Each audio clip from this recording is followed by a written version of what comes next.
E eu fui à lona. E eu quebrei.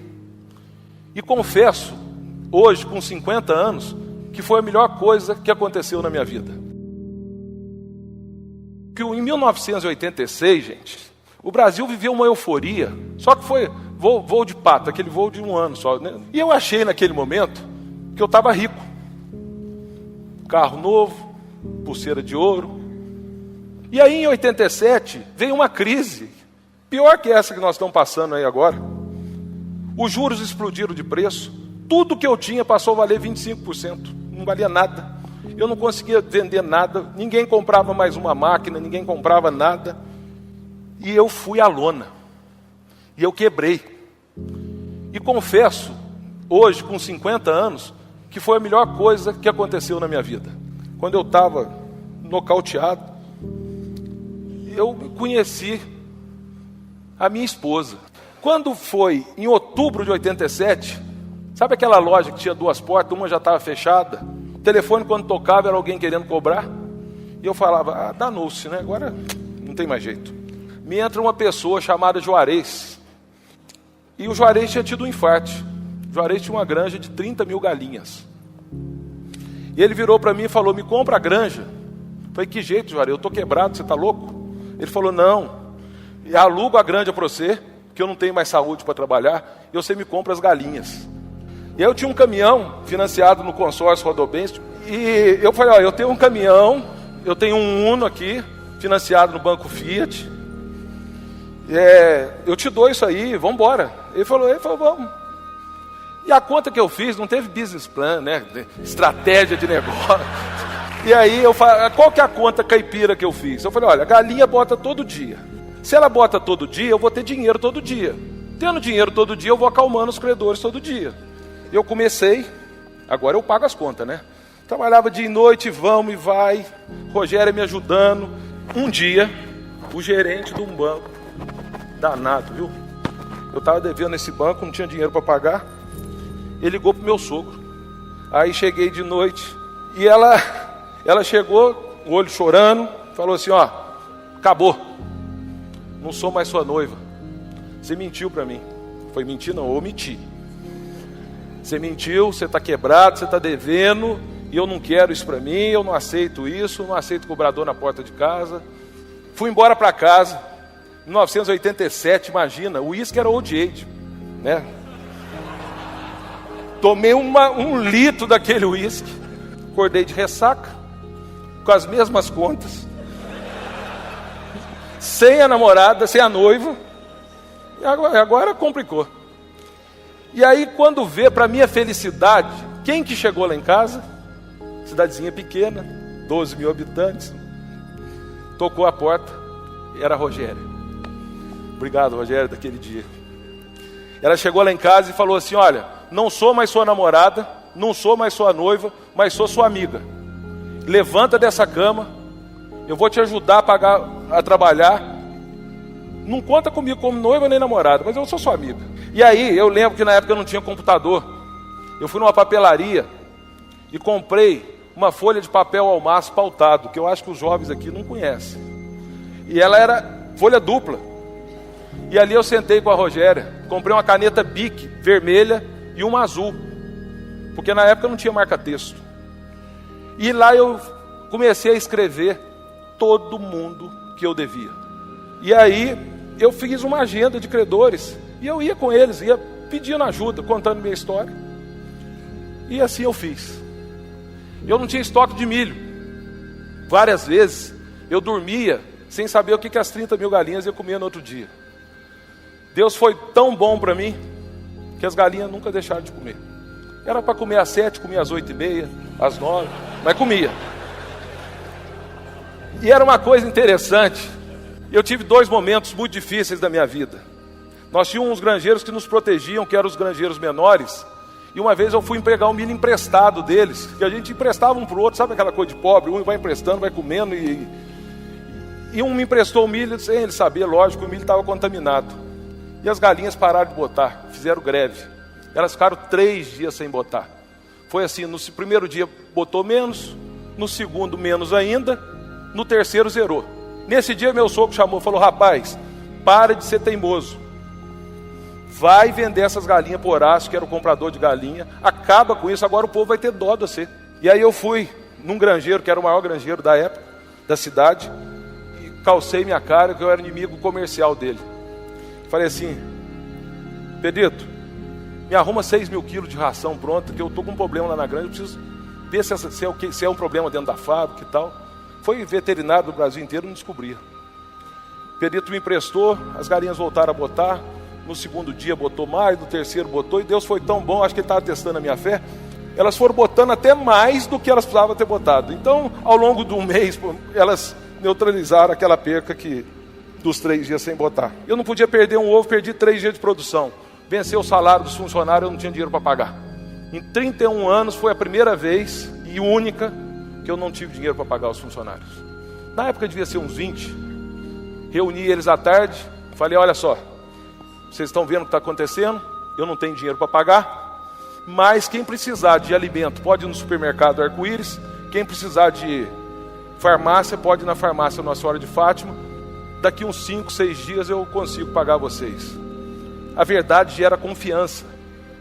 E aí veio 89, ano ímpar, casei, paguei a minha última dívida. Eu lembro que a última dívida daquela folha de 4 páginas era um acerto de carro, e eu tinha 2 correntes de ouro ainda. Eu falei: pelo amor de Deus, deixa eu te dar essas correntes de ouro aqui e acabar com isso.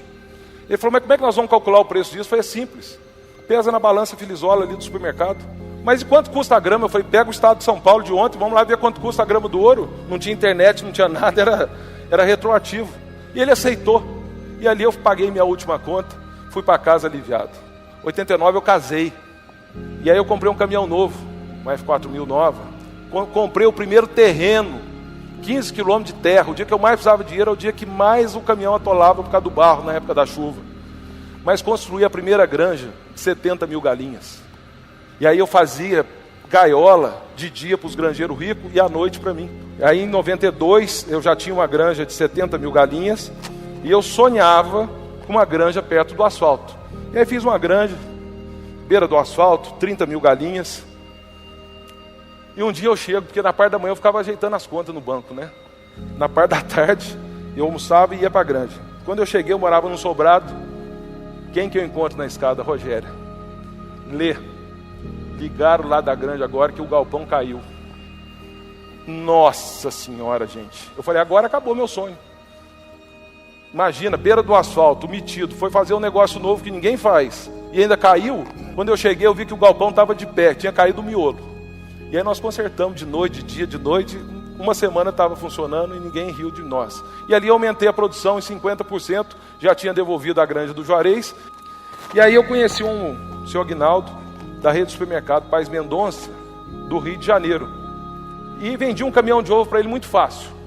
E eu e a Rogéria éramos os promotores. A gente começava em Nova Iguaçu, terminava em Alcântara, porque era onde tinha as lojas. Nós éramos as primeiras pessoas que iam arrumar os ovos nossos. Mas aquilo, aí eu tirei uma carreta num consórcio, comecei a vender para ele hortifruti granjeiro, batata, e o negócio foi crescendo. Só que naquele momento eu estava vendo que todos os ovos estavam numa cesta só, e aquilo não era duradouro. E aí eu falei: deixa eu voltar para onde eu comecei, que é a produção de ovos. E aí eu fui para a Europa e vi que aquela granja de 70 mil galinhas, que vocês viram que eu fiz, lá já não existia, fazia 40. Era um modelo bem ultrapassado. O galpão suspenso, que para o Brasil era o que tinha de mais moderno, eles estavam desmanchando lá e fazendo as primeiras granjas automatizadas. E aí eu virei para o dono da fábrica, que era na Espanha, em Pamplona, virei para ele e falei assim: eu não tenho dinheiro para comprar 2, eu só tenho dinheiro para pagar 1, mas o senhor tem que me mandar 2. Aí ele falou: carta de crédito? Eu falei: não, é confiança, é cheque especial, é um galpão. O dia que eu pagar, e tem uma coisa: o dia que eu pagar o segundo, você manda o terceiro. O dia que eu pagar o terceiro, você manda o quarto. E aí nós começamos a primeira granja automatizada do país. Tinha uma rede de supermercado no Rio de Janeiro, dos irmãos Cunha, que era Dallas, Rainha e Continente. E eu queria muito, o sonho de qualquer pessoa era vender para essa rede, que era, além de serem pessoas corretas e honestas, eram grandes compradores. E eu, através, querendo chegar em algum deles, e eu consegui chegar no Carlos Cunha, que era dono do Dallas. E aí convidei ele para ir na granja. E ele foi na granja comigo, como cliente. passou uma semana, ele ligou para mim. Falou assim: a partir da semana que vem, você vai fornecer todas as minhas lojas do Dallas. Eu virei para ele e falei: eu não sei quem é mais irresponsável, você de me dar ou eu de aceitar. Em 99, chegou o Carrefour, comprou a rede de supermercado dele. E eu virei para ele, como ele disse, falei: ó, você está novo, rico e desempregado. E eu falei assim: vamos vender ovo. Ele falou: eu vender ovo? Eu falei: ué, vamos junto. Junta a sua inteligência de conhecer o supermercado, conhecer cliente, junta a força de trabalho e a minha experiência, vamos fazer uma história juntos. E aí nós começamos a maior granja do Brasil, a maior da América do Sul, a terceira da América Latina e a 12ª do mundo. Nós construímos o maior galinheiro do mundo. Essa é a nossa história. Primeira coisa, que eu acho que é o primeiro grande aprendizado que eu tive na minha vida, eu era novinho, devia ter uns 13 anos, quando eu escuto um barulho, era um helicóptero chegando. E aí eu virei para um porteiro dessa fábrica, que eu lembro que ele era um nordestino. Falei: moço, quem que é esse helicóptero? Ele virou e falou assim: é do dono. Eu virei para ele e falei assim: nossa, eu queria ser filho desse dono. Ele virou para mim e falou assim: menino, queira ser filho de ninguém não, queira ser você. Eu sempre plantei muito trabalho, porque para mim o único lugar que o sucesso vem antes do trabalho é no dicionário. Eu sempre tive muita gratidão e sempre tentei ser o mais honesto possível. E eu colho o que eu plantei, porque quem planta jaca não colhe abacaxi. Grandes homens não nascem grandes, eles crescem.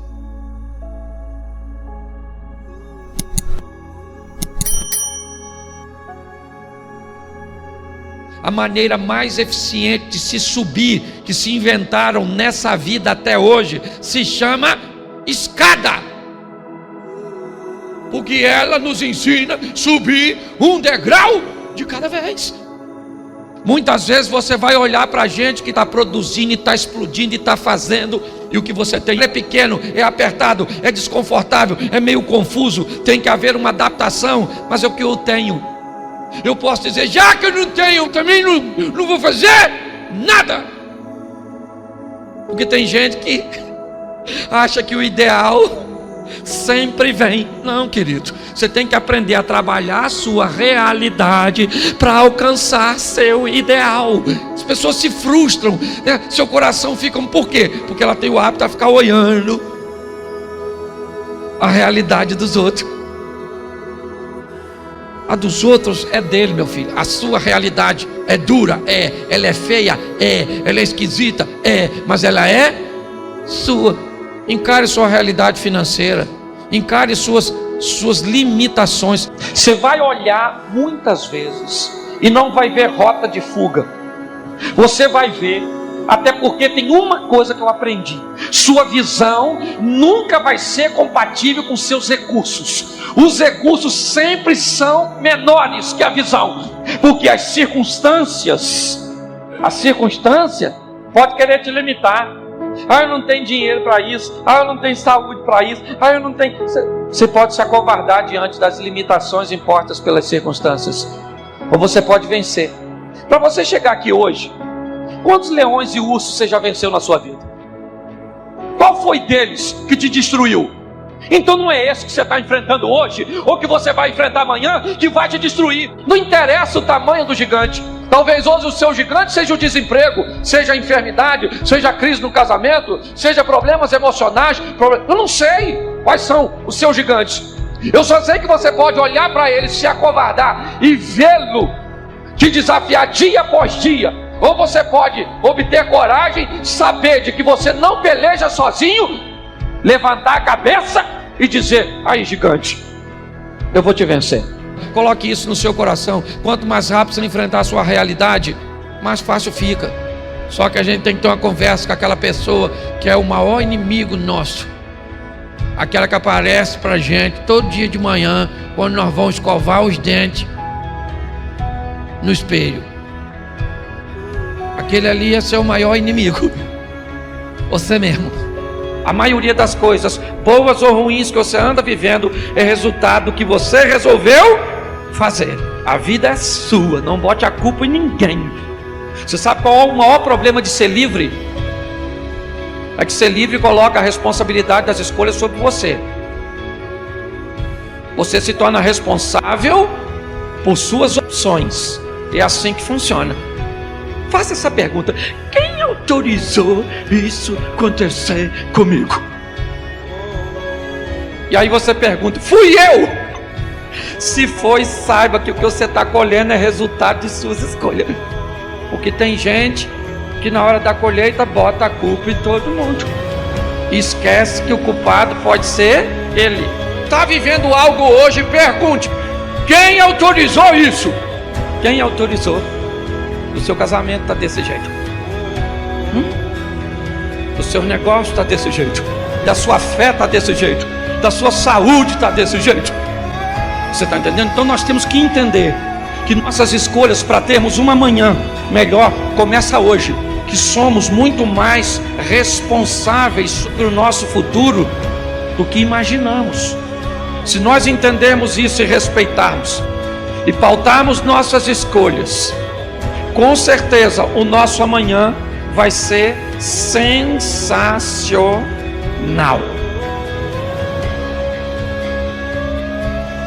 Para sustentar minha obra, eu não preciso de ninguém, eu sou autossuficiente. Eu abro porta onde não tem porta, eu crio recurso onde não tem recurso. Vai acontecer, e você vai ver que no final a vitória vai ser sua. Viva uma vida de uma forma que quando você colocar todos os dias os pés no chão, o diabo diga: que droga, ele acabou de acordar.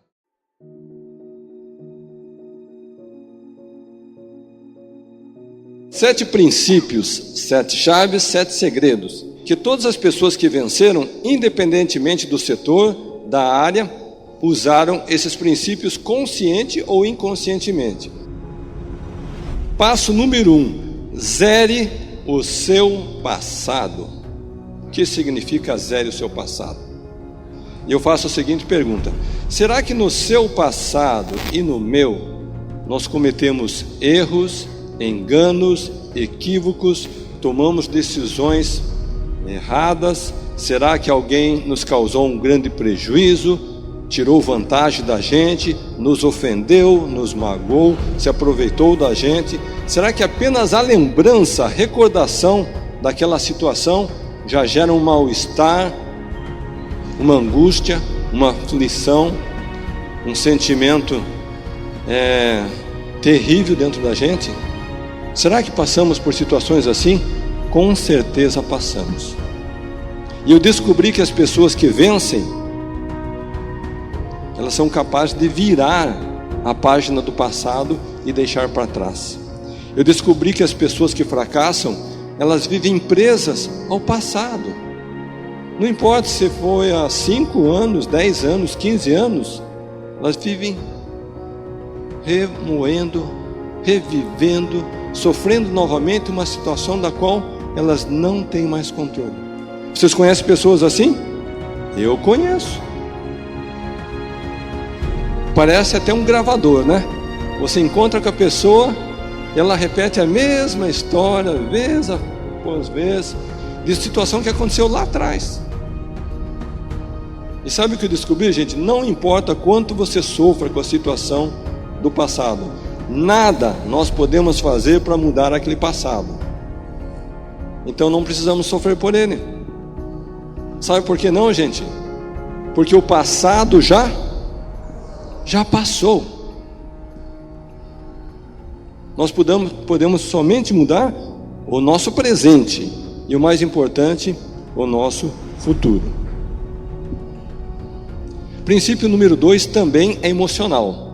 Aumente a sua autoestima. Sabe por quê? Infelizmente, a maior parte da população brasileira é pobre. É ou não é?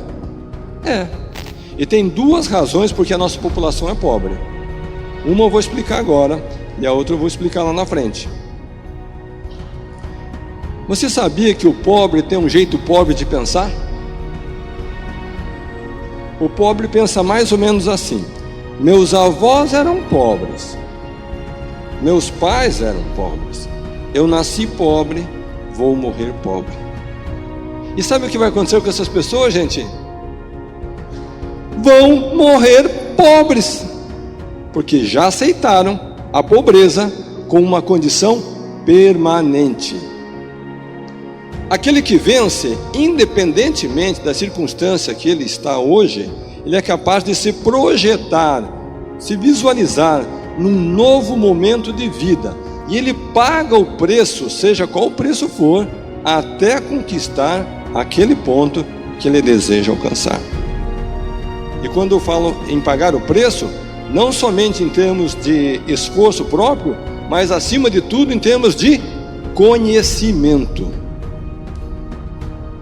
Porque o dinheiro, você pode até perder o teu dinheiro, mas o conhecimento e a experiência você nunca vai perder. Princípio número 3, agora é racional. Determine quanto você quer ganhar. Coisa interessante, todos nós temos metas. Eu já descobri o seguinte: quando a pessoa não entrou na faculdade, a meta principal dela é entrar na faculdade. Depois que ele entra na faculdade, a meta principal dele é sair da faculdade. Quando ele sai da faculdade, a meta principal é encontrar um emprego. Quando ele encontra um emprego, daí ele quer comprar uma casa. Quando ele compra a casa, daí ele quer encontrar a mulher da vida dele. Quando ele encontra a mulher da vida dele, ele quer casar com a mulher. Quando ele casa com a mulher, ele quer ter filhos com a mulher. E quando ele tem filho, ele quer começar a preparar o filho para ir para a faculdade. Não é engraçado isso? Então essa é a nossa vida. Nós vivemos baseados e norteados por metas. Mas a pergunta que eu faço a vocês, amigos e amigas, é: quantas pessoas vocês conhecem que têm metas definidas, específicas sobre a sua vida financeira? Poucas. E sabe o que acontece quando a gente não tem uma meta financeira estabelecida e bem clara e bem definida? A gente não cumpre a meta. Eu descobri que cada pessoa tem um valor invisível estampado no peito. Não importa se hoje você ganha R$1.000, se você ganha 2.000, 3.000, 10.000, 20 ou 30, você tem a capacidade de mudar esse valor invisível no seu peito. E é tão interessante que depois que você passa a estampar um valor diferente na sua camisa, o universo passa a agir a seu favor. Pessoas vão ser colocadas do seu lado, circunstâncias vão ser colocadas ao seu lado, ambientes novos vão ser colocados aos seus novos, conexões, comunicações, ligações vão ser colocados, de forma que aquele seu pensamento, aquele seu ideal passa a se materializar. Mas somente você é que pode mudar esse valor estampado. Eu não posso. A sua mulher, seu marido, seu pai, seu irmão, irmã não pode. Seu chefe não pode. Somente você pode mudar. Princípio número 4, racional também. Todos aqueles que venceram, em algum momento eles tiveram que criar a sua própria atividade comercial, ter o seu próprio negócio, construir a sua própria empresa e daí formar um time de campeões. Pessoas que têm os mesmos princípios, valores, ideais, metas e objetivos que você tem. Porque ninguém jamais fez algo grandioso sozinho. Todos aqueles que venceram por serem capazes de se unir a outras pessoas e formar uma rede de distribuição em larga escala, capaz de atingir o mercado em grande escala. Mas vai ser você que vai ter essa visão, essa estratégia de como desenvolver esse time de campeões. Princípio número 5, fundamental, gente. Mais importante que saber ganhar o dinheiro é saber guardar, poupar, economizar, guardar um pouquinho a cada mês, independentemente de qual seja a sua renda, sua receita, salário ou seu faturamento. Você só vai prosperar de verdade se aprender a poupar. E se você não fizer isso por você, ninguém fará isso por você. Pergunta, gente: aprendemos a poupar na pobreza ou na riqueza? É na pobreza, gente. É lá que a gente aprende. Se nós não aprendemos a poupar na pobreza, nós nunca vamos deixar de ser pobres. Então, meus amigos e minhas amigas, se porventura nessa plateia maravilhosa existir alguém que julga que está num estado de pobreza, você está no melhor momento da vida para fazer uma grande virada, uma grande guinada na sua vida. Começar a poupar a partir de hoje, agora mesmo. Mas como que a gente faz isso? Então eu descobri que todos que venceram financeiramente predeterminam, eles predefinem, eles estipulam com antecedência uma porcentagem. E não importa se é 5%, 10%, 15%, 20%, cada um tem que descobrir e definir por si só quanto é que ele vai reservar para essa conta formadora do patrimônio futuro. Então, bom, se eu for tirar 5, 10, 15, 20% da minha renda e pôr nessa conta, como que eu vou fazer para passar o mês? Se vira nos 30. Sabe por quê? Depois que você já pagou a si mesmo, o resto é o resto. Mas quando você não tem esse hábito de pagar a si mesmo, você nunca tem o patrimônio e nunca terá. E se você não fizer isso por você, ninguém fará. Princípio número 6, a grande pergunta é: será que você é amigo ou inimigo do dinheiro? Será que você corre atrás do dinheiro? Ou será que é o dinheiro que corre atrás de você? Sabia que tem gente que não gosta de dinheiro?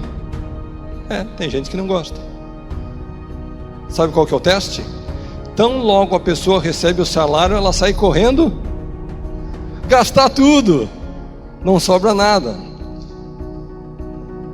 Ela não gosta de dinheiro.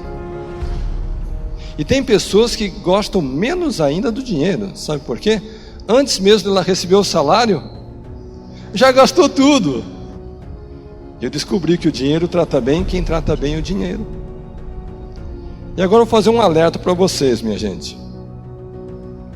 Antigamente, a pessoa ia comprar uma carteira de documentos e ela abria a carteirinha, era assim, olha, de um lado ela colocava o documento, do outro lado ela colocava o cartão de crédito.